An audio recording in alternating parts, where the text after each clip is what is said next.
Apocalipse, capítulo 2, a partir então do verso 8. Amém? Diz as coisas, diz o primeiro e o último, que esteve morto e tornou a viver. Conheço a tua tribulação, pela qual você está passando, a sua pobreza, embora você seja rico, e a blasfêmia dos que se declaram judeus e não são, sendo isto, sim, sinagoga de Satanás. Não tenha medo das coisas que você vai sofrer. Eis que o diabo está para lançar alguns de vocês na prisão, para que vocês sejam postos à prova e passem por uma tribulação de 10 dias. Seja fiel até a morte, e eu lhe darei a coroa da vida. Quem tem ouvidos, ouça o que o Espírito diz às igrejas. O vencedor, de modo nenhum, sofrerá o dano da segunda morte. Pai, nós queremos mais uma vez louvar o seu nome, porque nós temos este lugar para que a gente possa ouvir da tua palavra, para que nós possamos ser, ó Deus, orientados por ela, para que nós possamos ser exortados por ela. E nesse tempo, ó Deus, eu peço que o Senhor possa calar todas as vozes, ó Deus, que não é a voz do Senhor neste lugar. Ó Deus, que o Senhor possa silenciar, ó Deus, o meu eu, para que a sua voz, para que o teu Espírito continue a ecoar neste lugar. Em nome de Cristo Jesus, nós pedimos, guarda-nos, ó Deus. Guarda-nos de todo perigo, ó Deus. Guarda-nos, ó Deus, de tudo aquilo que pode tentar roubar, ó Deus, essa palavra de nós. Essa é a nossa oração nessa noite em Cristo Jesus, é que nós oramos. Amém e amém. Então, seguindo a campanha, esse propósito de oração, eu fiquei com a igreja, então, de Esmirna. E para falar da igreja de Esmirna, o que eu queria começar a perguntar para vocês é sobre o que vocês acham da fidelidade. Para vocês, o que é fidelidade? O que você entende como fidelidade? Existe uma linha filosófica dentro da filosofia chamada existencialismo. E o existencialismo, numa das suas correntes de estudo, é justamente a fidelidade. Por que as pessoas são fiéis a alguma coisa? E na filosofia, então, a fidelidade é vista como uma virtude que vai revelar, então, coerência entre o pensamento, a palavra e a ação. Porque a gente pode pensar uma coisa, falar outra e dizer totalmente outra coisa e fazer totalmente outra coisa daquilo que nós pensamos e falamos. O Sartre, ele é um dos filósofos existencialistas. E o Sartre vai dizer que viver com autenticidade é assumir a liberdade e as escolhas que nós fazemos. O Kant, que também é um outro filósofo existencial, ele diz que fidelidade é um dever moral. Ou seja, cumprir promessas, mesmo quando tudo isso nos custa caro. Mas eu acho que para a gente, o que importa é saber o que Deus pensa também sobre a fidelidade.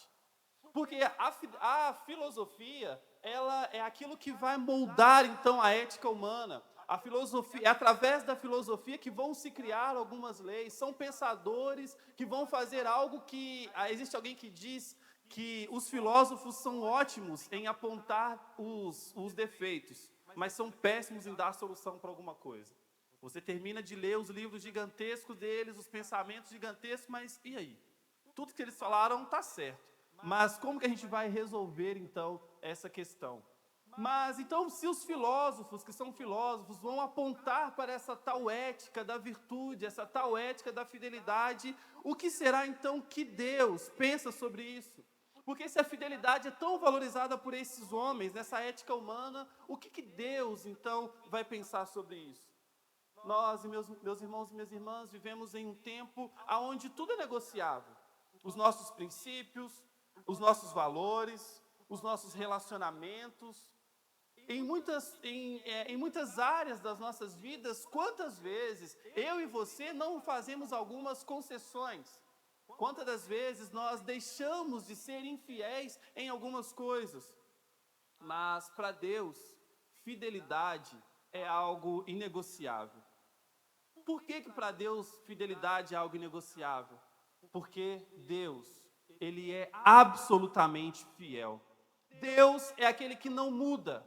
Deus é aquele que não falha. Deus é aquele que não quebra as suas promessas. E Ele espera que eu e você sejamos assim, que eu e você possamos refletir dessa forma nas nossas palavras, nos nossos pensamentos e nas nossas ações, para que eu e você sejamos fiéis. Quando nós olhamos para a palavra, em 2 Timóteo, no capítulo 2, versículo 13, vai dizer que se nós somos infiéis, Ele permanece infiel, porque Ele não pode negar-se a si mesmo. Isso quer dizer que é da natureza de Deus ser fiel. Ele nasceu fiel. Ele não aprendeu a ser fiel, que é um outro ponto também da filosofia existencial, em dizer que ninguém nasce, as pessoas tornam-se. Ninguém nasce X coisa, ela vai se tornando por conta do movimento, da sociedade, da educação que ela vai tendo. Mas em Cristo Jesus não é assim. Ele nasceu fiel, está na sua, então, identidade, está no seu DNA, a fidelidade. E agora, então, antes da gente poder entender o que isso significa para nós hoje, nós precisamos olhar então para essa igreja que ouviu essas palavras diretamente de Cristo Jesus. E essa igreja é Esmirna. Mas que igreja é essa? Onde está? Onde vivem? O que comem? O que fazem? Pensa aí na sua cabeça uma cidade, a cidade ideal para você. Como seria a cidade ideal para você? Essa é Esmirna. Esmirna é uma cidade ideal, talvez, eu estava pensando, Pastor Wellington, Esmirna talvez fosse aquela cidade que eu e você gostaríamos de pastorear, sabe? Que a gente ora e fala assim, Deus, se o Senhor for bom, me leva para essa cidade. Porque a cidade de Esmirna, ela tem de tudo. Na cidade de Esmirna existe prosperidade, as ruas são largas, o comércio é movimentado. A cidade de Esmirna, então, os seus templos são grandiosos. Existe um porto que liga, alguns estudiosos dizem que o mundo inteiro passava por Esmirna. Era uma cidade maravilhosa para você criar os seus filhos ou para se aposentar. Esmirna era a melhor cidade e a gente vai percebendo durante todas as cartas que somente Esmirna vai falar sobre a questão da coroa da vida.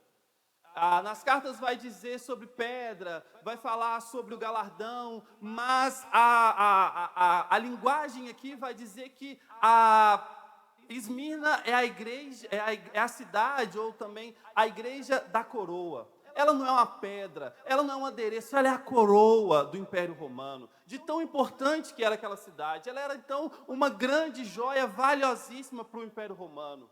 Rica, influente, cheia de vida. Cidade maravilhosa.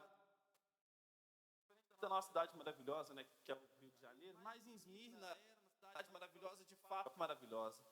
Mas, para se viver em Esmirna, você precisava cumprir as exigências cidade como aquela. Para viver em Esmirna havia uma regra muito clara. Todo cidadão deveria reconhecer então o imperador, o César, como Senhor. Era mais do que uma política. Era uma questão de religião. Uma vez por ano, cada pessoa, cada cidadã deveria ir ao templo, queimar o incenso em uma voz alta, em bom tom, bem audível, para todo mundo ouvir e dizer que César é o Senhor. E para quem se recusava a fazer isso, era considerado como um traidor do império. Não, essa pessoa automaticamente estava fora de todo o ciclo que Esmirna então pudesse oferecer. Para então os novos cristãos que estavam se convertendo, e naquela época a conversão era coisa muito mais séria do que é hoje, então era uma outra cultura, era uma outra ideia. Eu já ouvi alguém falar uma vez que quando ela se converteu, a família era toda católica, e essa pessoa se converteu, a tristeza que foi. Não participava mais dos natais, não participava mais dos aniversários, porque agora ela estava em uma outra religião. Era mais ou menos isso que acontecia aqui em Esmirna. Para aqueles novos cristãos que estavam chegando e não eles mais entenderam como Cristo Jesus ser o seu Senhor, eles não poderiam mais queimar incenso para César e dizer: César então é o meu Senhor. Então aqueles homens e aquelas mulheres, aquela igreja, aqueles novos cristãos, eles estavam passando por essa provação. É sobre isso que a carta quer dizer. É sobre esse tipo de perseguição. É sobre essa igreja que está crescendo agora e que, de repente, se ela não for ao templo e dizer assim: olha, o César é meu Senhor, essas pessoas não comem, essas pessoas não bebem, essas pessoas não vendem, essas pessoas não vão produzir, essas pessoas não vão viajar, porque elas são traidores do império. Por isso, eles eram perseguidos, presos, humilhados, perdiam tudo. E é por isso que a carta, então, vai dizer: eu sei da tribulação de vocês. Eu sei que vocês são pobres, embora sejam ricos. Eu sei o que está acontecendo com vocês. Que contraste, não é verdade? Homens e mulheres pobres aos olhos do mundo, mas o Senhor vai dizer que eles são ricos diante de Deus. E Cristo vai continuar dizendo: olha, não tema as coisas que vocês vão sofrer, ser fiel até a morte e dar-te-ei a coroa da vida. Perceba então que a imagem, Esmirna, era chamada essa cidade então coroada, mas Cristo vai prometer uma coroa muito maior, a coroa da vida eterna. Esse é então, meus irmãos e minhas irmãs, o pano de fundo da nossa mensagem. Uma igreja que está sendo pressionada a negociar a sua fé, a sua chamada, e Cristo agora está convidando essa igreja, está animando essa igreja a permanecer fiel. E aqui está uma pergunta para nós: o que significa Esmirna para nós hoje? Porque hoje eu e você, nós não somos obrigados a dizer César é o Senhor. Embora muitos cristãos, sem precisar pressionar, tenham dito abertamente sobre os seus outros senhores, têm colocado em seus altares qualquer outra pessoa. Mas todos os dias eu e você somos pressionados a dizer: o dinheiro é o meu Senhor, o prazer é meu Senhor, a opinião dos outros é o meu Senhor, a minha opinião é o meu Senhor. A mensagem para Esmirna é a mesma para nós hoje: seja fiel até a morte. Tenha o Senhor Jesus Cristo como seu único e suficiente Salvador. Esta é a noite para que eu e você possamos nos lembrar das palavras que nós dissemos quando nós aceitamos a Cristo Jesus: eu te aceito como meu Senhor e o meu suficiente Salvador. Suficiente Salvador. Jesus é suficiente. Jesus precisa ser suficiente na minha e na sua vida. Eu e você não podemos mais construir outros altares. Eu e você não podemos colocar mais outras pessoas no lugar de Cristo Jesus. Nós precisamos entender que Cristo Jesus é suficiente para mim e para você. Depois então de olhar para Esmirna, nós entendemos uma coisa: que fidelidade é o chamado de Cristo para todo aquele e aquela que quer se tornar discípulo dele. Porque a igreja de Esmirna, então, permanece firme quando tudo parece dizer, nem parece, mas na verdade quando tudo dizia para eles desistirem. E hoje o mesmo chamado ecoa para mim e para você: ser fiel, seja fiel, coloque Jesus no centro. E aí vai mais uma pergunta: como então, Everton, viver essa fidelidade? Como então viver essa fidelidade plena, essa fidelidade completa, à luz da igreja de Esmirna? Eu queria destacar então aqui 3 verdades que esse texto nos mostra. O primeiro deles está no versículo 8. A fidelidade, ela é uma resposta à fidelidade de Deus. Porque essas coisas, diz o primeiro e o último, que esteve morto e reviveu. Irmãos e irmãs, antes de qualquer coisa, nós precisamos entender que a nossa fidelidade não começa em nós. A nossa fidelidade, ela começa em Deus. Porque facilmente, qualquer um de nós aqui, facilmente eu e você podemos vacilar em qualquer momento. É por isso que eu estou dizendo: eu e você precisamos colocar Cristo Jesus no centro. Porque quando eu e você colocamos Cristo Jesus no centro, nós olhamos para Ele, nós vemos como Ele é fiel e Ele então se torna a nossa imagem de referência. Porque a fidelidade, então, começa em Deus. Porque Ele é o primeiro e o último. Ele é o alfa e o ômega. Ele é aquele que esteve morto e reviveu. E isso significa que a base da minha e da sua fidelidade é a fidelidade de Cristo. Quando Cristo fala à igreja de Esmirna, ele não vai começar dizendo sejam fortes, sejam corajosos, não desista, ele começa se apresentando. Ele começa dizendo quem ele é, ou seja, eu sou o primeiro e o último. Eu sou o alfa e o ômega, eu estive morto, mas eu revivi. Eu sou o começo de todas as coisas e eu sou o fim de todas as coisas. Todas as coisas não estão em César, todas as coisas não estão nos seus negócios, todas as coisas não estão nas suas viagens. Todas as coisas começam e terminam em mim, em Cristo Jesus, e é assim que ele se apresenta. Por quê? Porque a nossa fidelidade só faz sentido quando nós olhamos para a fidelidade de Deus. E ele é fiel eternamente. Eu não sei qual é a sua escolha, eu não sei o que você tem sido tentado a ser infiel, mas eu quero te dizer que Deus, ele continua fiel eternamente. Deus não falha, Deus não muda, Deus não quebra as suas promessas, Deus é fiel. E a Bíblia vai dizer, como eu já disse em 2 Timóteo 2,13, é a natureza de Cristo Jesus, ser fiel, ainda que eu e você vacile, ainda que eu e você olhamos para a direita ou para a esquerda, Ele permanece fiel, Ele não pode mudar, porque está na sua natureza. A fidelidade de Deus, meus irmãos e minhas irmãs, é a luz que precisa nos guiar quando tudo parece escuro, quando todas as propostas vêm, quando as propostas que nós de fato olhamos falando assim, cara, isso nunca aconteceria comigo, por que está acontecendo agora? Essa é uma proposta para eu, de fato, mudar de vida.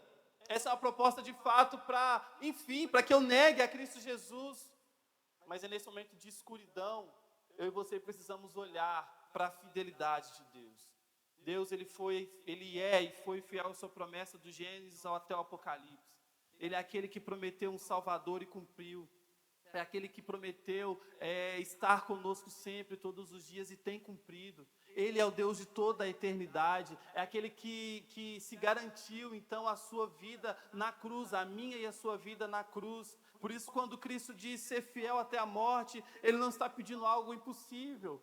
Ele está dizendo, então, olha para mim, olha para a minha vida. Eu provei a morte e eu estou com vocês. Eu que estive morto e revivi, estarei com vocês também todos os dias.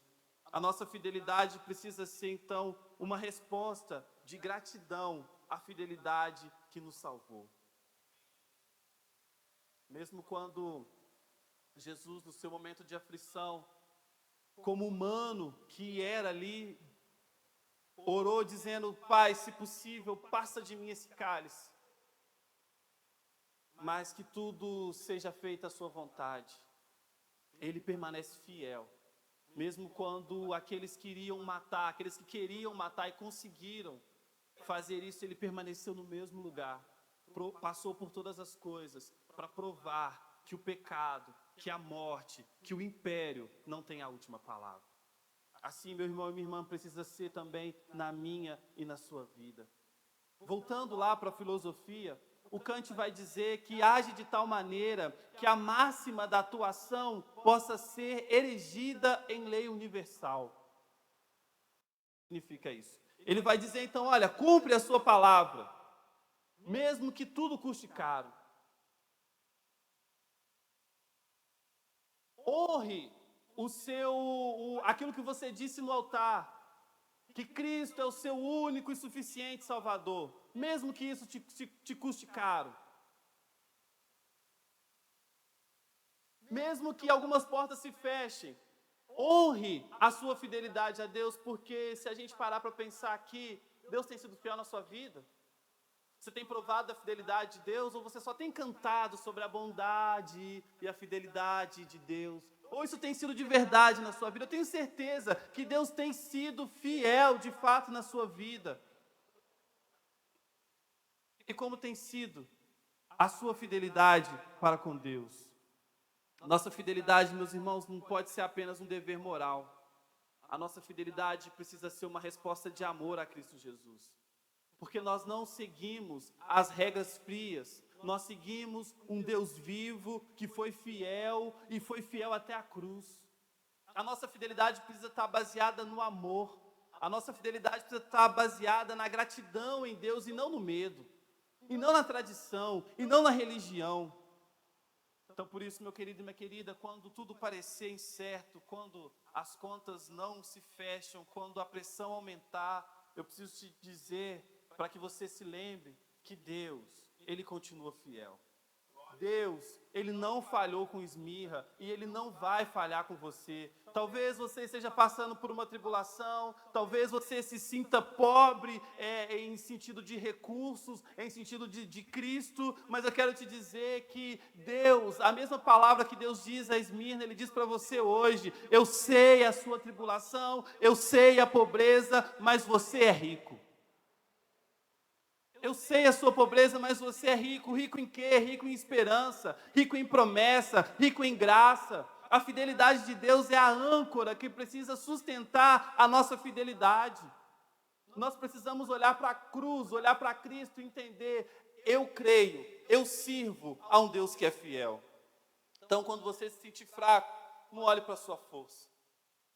Não olhe, não olhe para as circunstâncias. Olhe para a fidelidade dele. Porque Ele é o primeiro e o último. Ele é a eternidade. Ele esteve morto e reviveu. Ele é aquele que prometeu estar comigo e com você todos os dias, até a consumação dos séculos. Ele é fiel para sempre. Em segundo lugar, nós olhamos para o versículo 10. E no versículo 10 diz que nós precisamos ser fiéis até a morte. A fidelidade, ela é uma escolha livre, mas também é uma escolha autêntica. Depois de afirmar quem ele era, Cristo, ele vai fazer um chamado muito direto: sejam fiéis até a morte. Essa frase não é apenas, então, um conselho, mas ela é uma decisão, é um convite para uma decisão. Não qualquer decisão, mas uma decisão que pode mudar a minha e a sua vida, que pode mudar a minha e a sua vida radicalmente. Eu decido ser fiel. Até quando? Só quando eu ver o caminho no mar?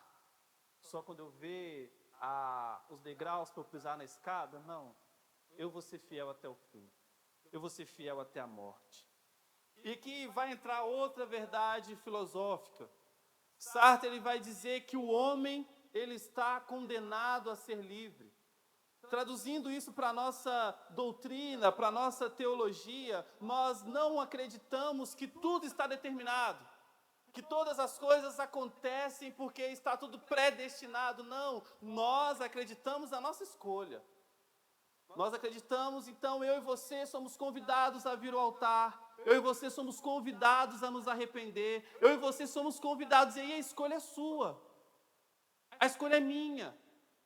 E a partir, então, da nossa escolha, Sartre vai dizer que isso significa que ninguém vai poder fugir da sua responsabilidade, das suas escolhas. Eu e você somos livres, mas a liberdade vai nos colocar diante de decisões que vão definir quem nós somos.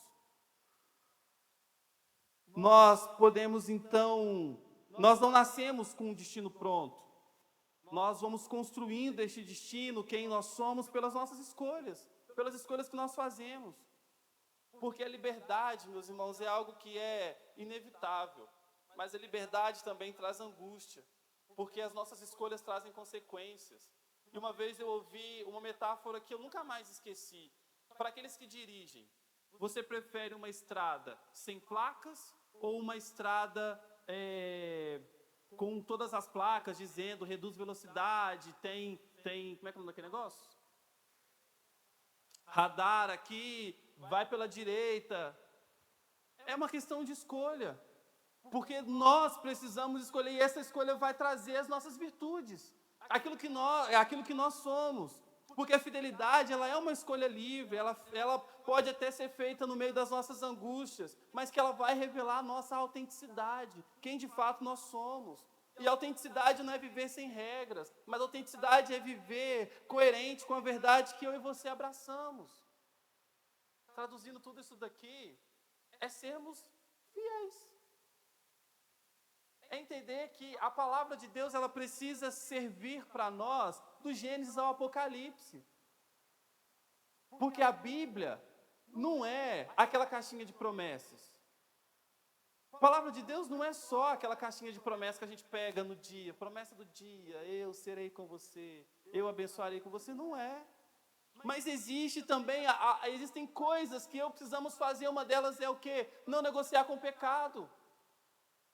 Uma delas é viver uma vida santa, reta, diante de Deus.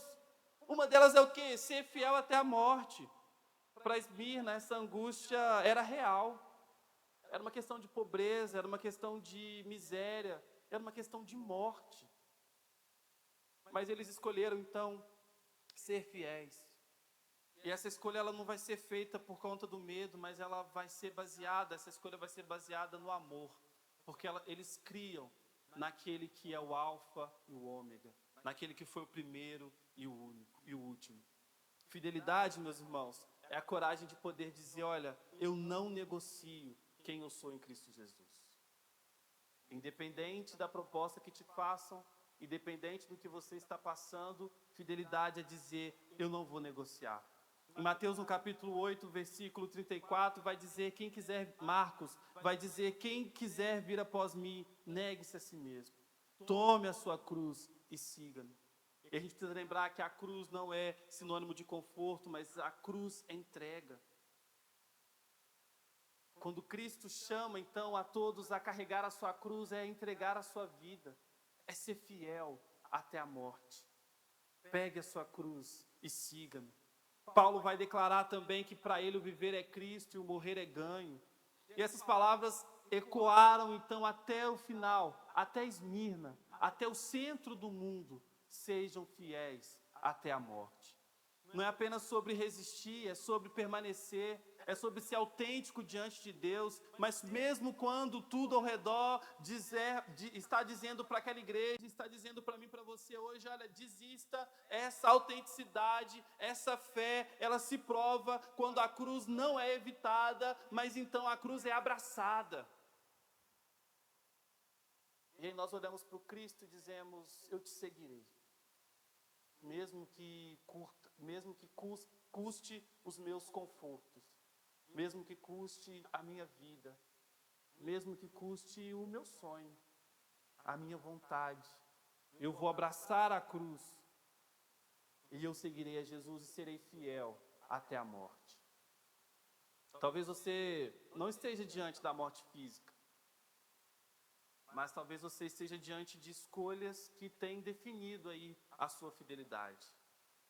Negociar os seus princípios por conta de um emprego, por conta de uma vaga, silenciar a sua fé para poder agradar pessoas, abandonar a esperança porque a luta está parecendo longa demais, parece que você já tem orado demais. O Espírito Santo hoje está dizendo para mim e para você, não negocie a sua identidade, não negocie a sua autenticidade, permaneça fiel, porque a promessa continua sendo a mesma, dar-te-ei a coroa da vida. E esse é então o terceiro ponto, a fidelidade é a coragem daqueles que esperam com esperança, dar-te-ei a coroa da vida. Depois então de chamar a igreja à fidelidade, Cristo, ele vai apontar para uma promessa, dar-te-ei a coroa da vida. E essa frase vai mudar tudo, porque a fidelidade, ela não é sustentada apenas pelo nosso dever, mas a fidelidade, ela é sustentada pela esperança em Cristo Jesus.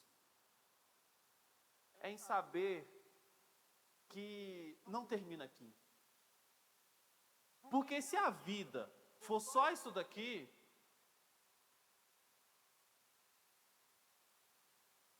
ok. Mas a vida não termina aqui. A nossa fé, o nosso Cristo, a cruz que nós abraçamos diz, dar-te-ei a coroa da vida, darei a vocês a vida eterna. Existe um lugar, nesse mesmo livro, nos próximos capítulos vai estar dizendo isso. Existe um lugar aonde não haverá mais choro, aonde não haverá mais lágrima, aonde não haverá mais dor, aonde o riso será eterno, aonde Deus ceará comigo e com você todos os dias, aonde nós não precisaremos do sol, porque Ele é o sol, porque Ele brilha. Essa precisa ser a minha e a sua esperança. Essa precisa ser a minha e a sua coragem para viver, meu irmão e minha irmã, de entender que tudo não acaba aqui.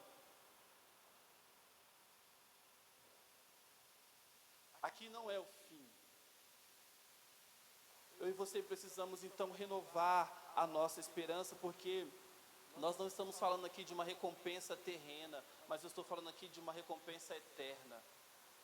E me desculpem se eu frustrei aqui a sua vontade, me desculpa se talvez você estava esperando hoje uma outra pregação, uma outra palavra, de eu dizer que Deus vai te dar um carro novo, Deus vai te dar uma mansão, Ele até pode dar, mas eu jamais usaria esse espaço para falar isso daqui.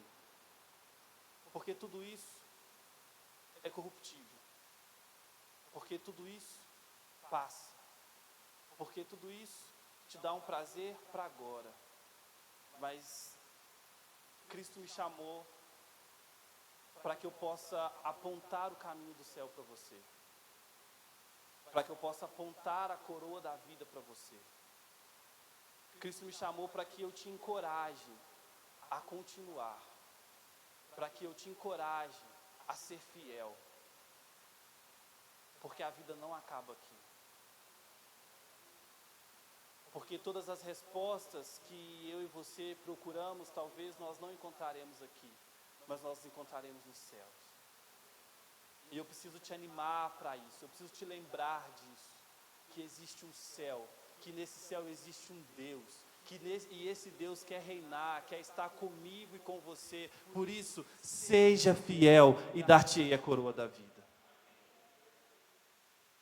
Meu irmão, minha irmã, eu não vou te pedir para que você venha à frente. Mas existe algo que é muito mais difícil do que vir à frente. É olhar para dentro de si. Isso é um ato de coragem. Olhar para dentro de si e se perguntar: como anda a minha fidelidade com Deus?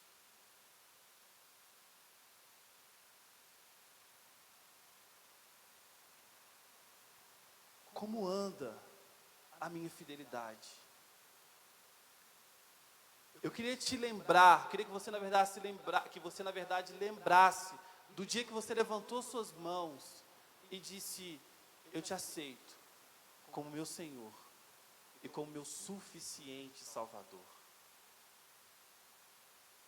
Neste mundo onde todas as coisas são transitórias, neste mundo onde tudo dá-se um jeitinho, aonde, nem tudo é tão duro assim, né? Isso aqui dá para negociar. Talvez você consiga negociar lá no seu trabalho, talvez você consiga negociar lá com o seu vizinho, mas com Cristo não dá para negociar. Ou você é fiel, ou você não é fiel.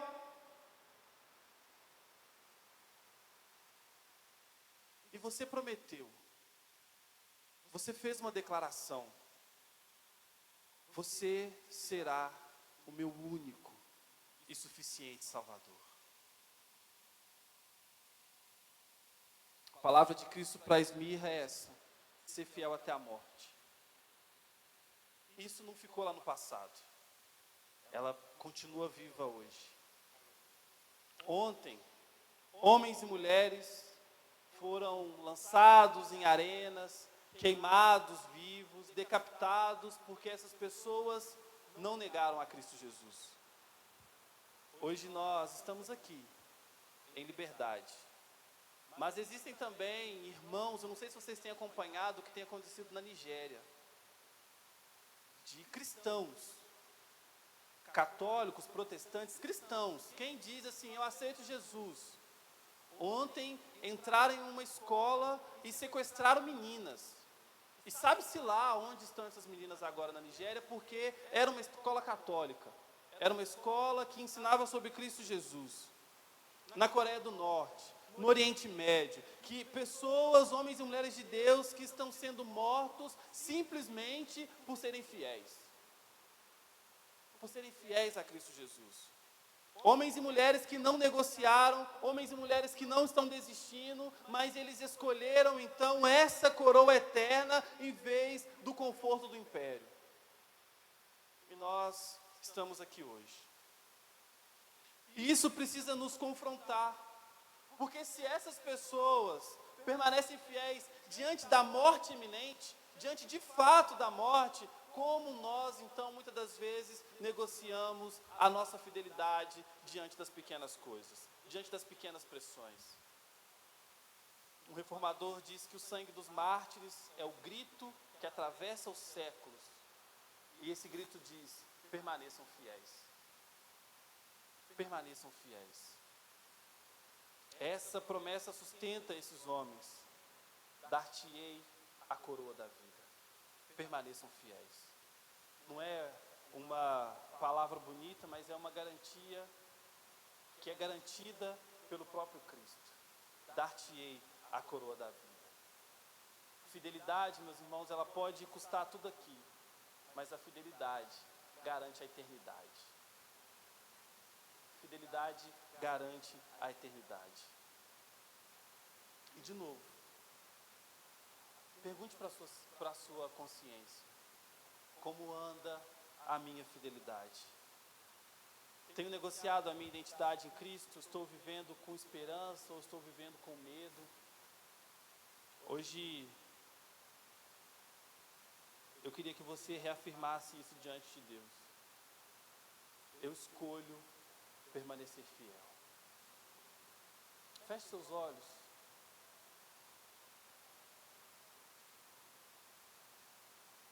E se você tiver coragem, se analise. Isso é só para os corajosos. Quando você sair por essas portas, você precisa lembrar que o chamado continua, que isso não é apenas para hoje, mas é para todos os dias. Porque a coroa da vida não é para aqueles que negociam, mas é para aqueles que permanecem. E você precisa permanecer fiel, porque quem guarda a fé recebe a coroa. Quem tem esperança é aqueles e aquelas que nunca desistem.